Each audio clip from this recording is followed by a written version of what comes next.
Amigos y hermanos, muy buenos días.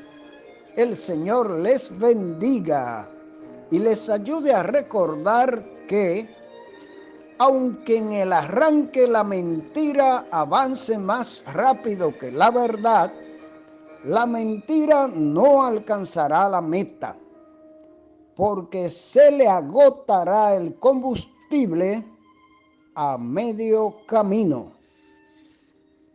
Y ahora palabras de sabiduría. Mateo 27, 6. Entonces ellos fueron y aseguraron el sepulcro, sellando la piedra y poniendo la guardia.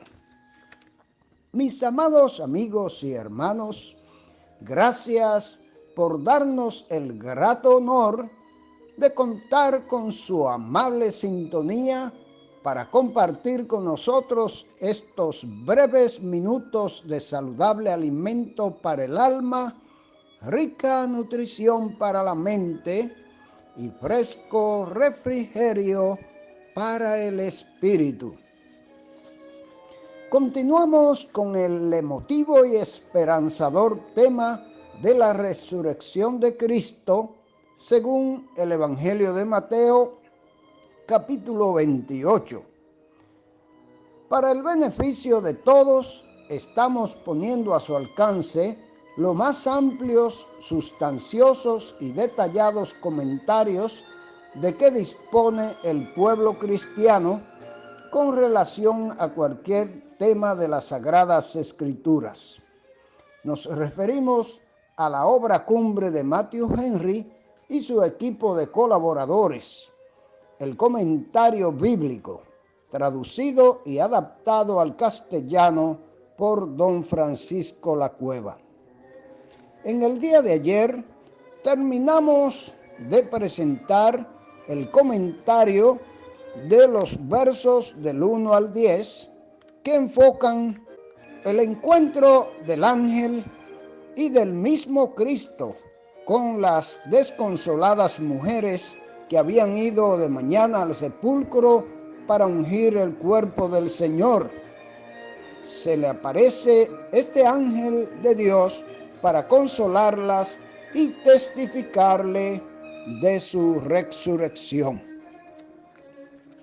Hoy seguimos con los versos del 11 al 15 que entran en el escenario a los lobos rapaces e instrumentos satánicos que, vestidos de Dios y de la religión, al verse derrotados, procuraron sin verdadero éxito negar la resurrección del Señor. Nos referimos a los fariseos, ancianos y sacerdotes encabezados por el diabólico Caifás. Pero como todas estas maquinaciones malvadas iniciaron desde el día de la muerte del Señor Jesús, vamos a retroceder a comentar los versos del 62 al 66 del capítulo 27. Escuchemos pues la resurrección de Cristo según Mateo, parte 4, guardia de seguridad. Y nos basamos en Mateo 27, 62 al 6 y 28, 11 al 15. Los enemigos de Cristo hicieron cuanto pudieron para impedir su resurrección. Todo ello al día siguiente, que es después de la preparación, es decir, el sábado. Quizá no se le menciona por este nombre para no desorientar a los lectores u oyentes que no tengan buen manejo de la palabra, pues el mismo día de la crucifixión era tenido como sábado por ser el primer día de la fiesta. En este día, los principales sacerdotes y los fariseos, en vez de estar atendiendo a sus devociones, como era su deber, y pidiendo perdón por los pecados de la semana, estaban ante Pilato con el único objetivo de asegurarse contra cualquier tentativa de robar el cuerpo de Jesús. Como se dirigen a Pilato pidiendo una guardia para el sepulcro, el pretexto que usaron fue que él había dicho, aquel engañador, dijeron ellos, dijo, después de 3 días resucitaré. Así lo había dicho y sus discípulos habían de recordarlo para confirmación de su fe, pero los enemigos lo recordaban para provocación de su perversidad. Así pasa con el mensaje del Evangelio, que para unos es olor de muerte para muerte y para otros olor de vida para vida. Le llaman engañador como si su muerte ignominiosa fuese una prueba de que era un impostor. Hacen que se traluzcan sus deseos, no sea que vengan sus discípulos y lo hurten y digan al pueblo, resucitó de entre los muertos, según nos dice el verso 64. A los que realmente tenían miedo era a la resurrección de Cristo, lo mismo que representa el mayor honor para Cristo y el mayor gozo para sus discípulos, sirve del mayor terror a sus enemigos. Por eso los principales sacerdotes y los fariseos se empeñan en desacreditar las predicciones de Cristo acerca de su resurrección, porque si llega a resucitar, todas las medidas que están tomando resultarán fallidas. Quizás estaban sorprendidos por los respetos que 2 personas tan honorables como José de Arimatea y Nicodemo estaban rindiendo al cadáver de Jesús. Tampoco olvidarían que Cristo había resucitado a Lázaro, lo que había colmado la medida de su furor contra él. Dan como excusa el peligro de que los discípulos roben el cuerpo del Señor por la noche y lo lleven lejos de donde nadie pueda saber, cosa de todo punto improbable. No habían tenido el valor de confesarle cuando aún vivía y se iban a mostrar tan valientes ahora que estaba muerto. Además, ¿qué podían sacar con robar el cuerpo y tratar de engañar al pueblo con la afirmación de la resurrección de Jesucristo? Por una parte, tarde o temprano se habría descubierto el engaño y los enemigos habrían podido presentar el cadáver al pueblo con descrédito total de los seguidores de Jesús. Por otra parte, fueron muchos los seguidores de Cristo que sellaron su testimonio con su propia sangre. Y no hay ningún engañador que sostenga su engaño hasta el martirio. Los enemigos de Jesús añaden que si la tumba apareciese vacía, el último engaño sería peor que el primero. Con estas palabras daban a entender que la resurrección de Cristo es la prueba más contundente del carácter de su persona y de la verdad de sus enseñanzas.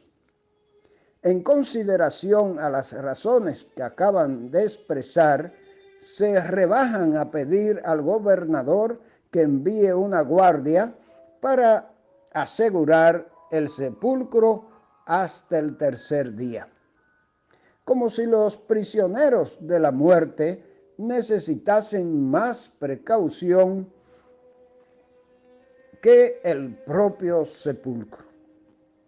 Estos irracionales temores eran como aldabonazos que su culpabilidad descargaba sobre sus conciencias. La respuesta de Pilato a la petición de ellos, él le dijo: ahí tenéis una guardia, id a asegurarlo como sabéis. Estaba dispuesto a complacer a los amigos de Cristo, concediéndoles el cuerpo de Jesús, y a los enemigos de Cristo, concediéndoles la guardia para guardar el sepulcro, deseoso de agradar a las dos partes, de estar bien con Dios y con el diablo. Y a pesar, quizá, que tan ridículas eran las esperanzas de los unos como de los otros, según el punto de vista de él. Dice: ahí tenéis una guardia, pero como si se avergonzase de verse envuelto en un caso como este, les deja a ellos la responsabilidad de utilizar la guardia. Me parece que las palabras aseguradlo como sabéis suenan a burla o del miedo que tenían, asegurado o asegurarlo de que ponéis una guardia bien fuerte en su sepulcro para guardar a un muerto. De la esperanza que abrigaban, haced lo que querráis, pero si es cosa de Dios, resucitará a pesar vuestro y de la guardia que pongan. Tertuliano llega a decir de Pilato que en su conciencia era cristiano. Es posible que sintiese algún impacto bajo tales convicciones, pero no parece que fuera de veras persuadido a hacerse cristiano más que Agripa o Félix. El trabajo que se tomaron ellos para asegurar el sepulcro: sellaron la piedra y para mayor seguridad pusieron la guardia a fin de impedir que los discípulos viniesen y se llevasen el cadáver. Pero Dios sacó bien de estas circunstancias e hizo que quienes se oponían a la resurrección de Cristo tuviesen la oportunidad de presenciarla y poder referir a los principales sacerdotes lo que habían presenciado. Guardar el sepulcro contra los pobres y débiles discípulos fue una locura, pues era innecesario. Pero pensar que lo podían guardar contra el poder de Dios fue una locura mayor, pues fue insuficiente y sin provecho para el objetivo que buscaban. Realmente nadie puede levantarse o levantar algún arma o herramienta contra el poder de Dios.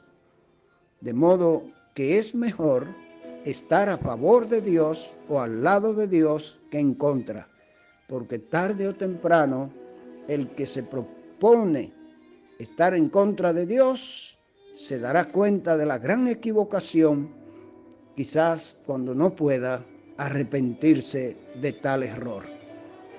Que el Señor les bendiga y nos bendiga a todos y nos ayude a afiliarnos siempre en la dirección de nuestro Dios.